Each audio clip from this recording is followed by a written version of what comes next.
hunters, no? May pakita ko sa inyo isang foot marker. Yun. Ito ay isang foot marker. Ang haba nito, ito, marker to eh.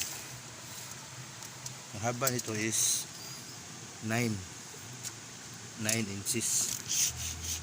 Ito, yan, 9 inches. So, ang pag-remap nito, yan. Pagpapunta ka dito, naka-wall na to eh. So, wall din dito. Yan. Tapos sa likod niya, wall din. So, saan tayo pumunta nito? Dito yan, buddy. Tingnan natin to. Yun o. May, kumbaga, arrow to. Yan, enter sign. So, dito tayo mag-enter.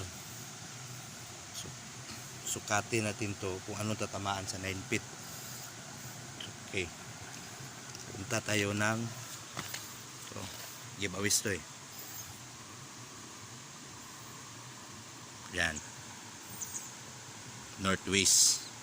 Kuha tayo ng 9 feet pa northwest. So, ito na. Sukatin to.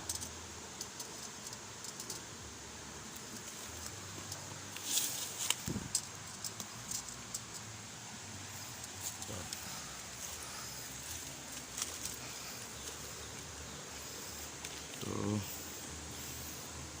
9 feet. Yan. Yan ang tatamaan. Pero ang napakamaganda ito, buddy, is ang natamaan ay isang bilog. May ito, buddy, oh. Yan ang tatamaan sa 9 feet.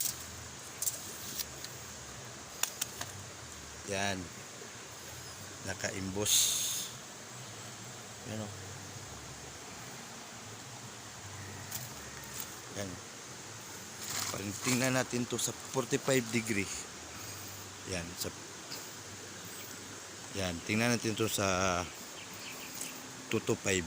Talagang halata talaga siya makita. Yun o. Tapos yan.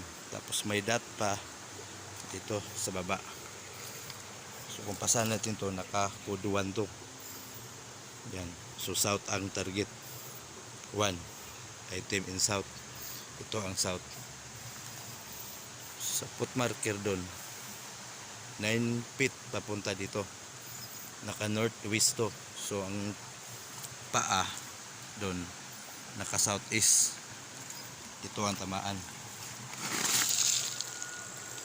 Yan o. Naka-imbos talaga o. Yan. Tapos ang kulay sa bato niya sa top parang pula. Yan. Yun o. Ganyan lang ang bato yan to. Sa likod niya.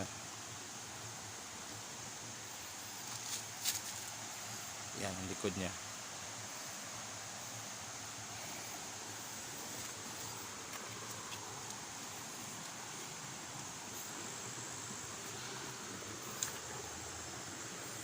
Ayan.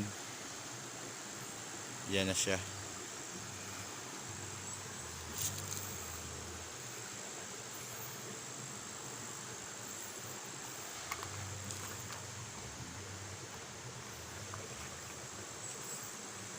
Ganda to, buddy. So, pag-retrieve nito, ano na lang to. Sikreto na lang. Yan o.